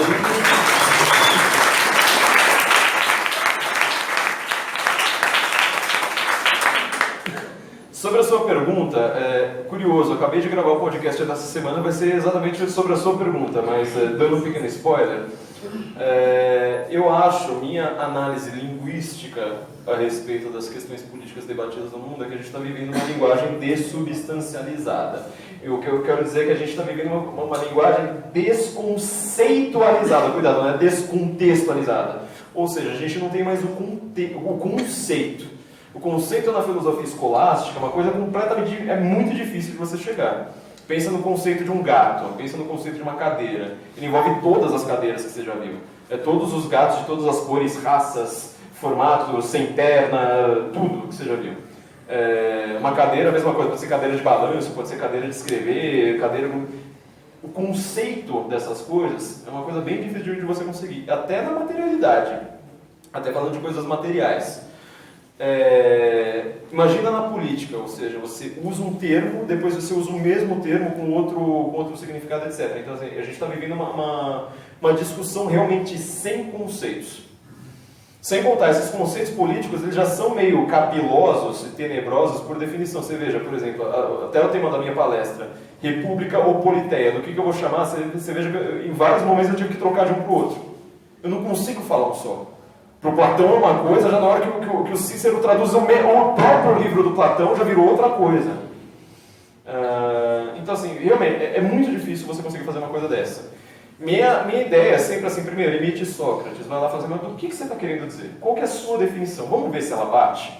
Vamos tentar usar um termo neutro, joga para uma zona neutra, assim, vamos fazer. Já que a gente quer debater isso aqui, seu valor é tal, meu valor é tal. Meu objetivo é X, seu objetivo é Y. Vamos usar um termo assim inventado agora para essa discussão, para você conseguir chegar ali em algum lugar. Porque você não tem conceito para tudo. Você não tem esses conceitos assim completamente definidos. Aquilo que eu falei, né? Você não tem uma definição de dicionário lá cabal falando assim, ó, extrema direita é isso aqui, democracia é aquilo ali, república é outra coisa. Não tem, não dá. Esses termos eles foram usados cada momento histórico com uma coisa. Eu até falei nesse podcast de hoje já dando mais um spoiler, é que, assim, conceito não muda. Conceito não muda. Eu estava lembrando de um cara falando assim, mas esses conceitos de esquerda e direita mudaram. Não muda. Você ressuscita o Marx aqui hoje, ele vai falar a mesma coisa. Ele não vai falar assim, nossa, eu ressuscitei em 2017, então agora eu sou pró-gay. Não, continua o mesmo Marx. O conceito de Karl Marx é o mesmo, continua sendo a mesma coisa.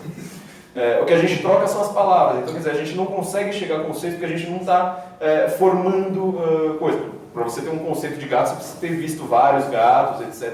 Para você chegar lá, ver um gato, uma raça de gato que você nunca viu na vida, e falar assim, nossa, que curioso esse gato, nunca tinha visto esse gato. Você está vendo que você dependeu de um conceito para você fazer essa observação fácil. Fenomenologia da política, olha só que coisa curiosa. Olha, eu estou vendo um novo gato, e eu sei que é um gato. Para você ver um novo direitista, um novo esquerdista, também assim, você tem que bater o olho e falar assim, olha, reconheci. O que o mundo faz hoje é justamente o contrário. Fala assim, olha, tem aquele cara ali maluco, aquele cara é de direita. Eu falo, peraí, ele nunca disse que é de direita, eu não sei qual que é a relação dele com a direita, mas tem um jornalista mongoloide da Globo News, ou no Fantástico, falando... ou falando que os neonazistas e a Ku Klux Klan é a leitura do Donald Trump. Eu falo, mas peraí, então, entendeu? Não dá, simplesmente não dá. Toda a discussão, o Sócrates está o tempo todo escapando da sua pergunta, entendeu? Você reparou, a ideia da filosofia do Sócrates, como ele dá esse salto no ser, que era o que ele fala, chegar assim, justamente ao ser, aprender conceitos, é justamente falando, peraí, tem um problema, cada um está usando um termo, isso é sofística. O que é o sofista? Aquele cara que usa o termo ao Deus dará, na hora que pega bem usa a seu favor, na hora que não pega bem ele usa contra. Igual direito, né? Oi? Direito. Sim, direito. Na verdade, o que um advogado faz hoje é o trabalho do sofista, ou seja, você usa a lei a seu favor ou você usa a lei contra você. Mas esse cara que... Então, exatamente, o exemplo do... São os defensores do direito, né? Defensor de direito, criador de direito. Seu exemplo é perfeito. Se esquece dos deveres para cada direito. Mas mesmo assim, o que se está em jogo aqui é a questão de você usar palavras tortamente, entendeu? Não importa, você usa a palavra pela sua dimensão psicológica, pelo que ela, tipo, você está dentro ou fora dessa palavra, você é contra ou você é a favor. E aí você vai recortando a realidade, você não busca mais conceitos. Apesar de eu ser de humanas, esse foi o meu problema com o direito. O direito é retalhador, eu sou uma pessoa sintética, eu gosto de leis gerais. Quer dizer, justamente por gostar de lei que eu não consigo me entender com direito, veja que coisa curiosa. Mas então é isso, você tem que ter eu jogaria pro terreno neutro e, sabe, imita Sócrates, é tudo que dá pra você fazer. Mas o que você quer dizer com isso? Joga pro terreno neutro. Mas muito obrigado por estar aqui, viu? Bom, enorme.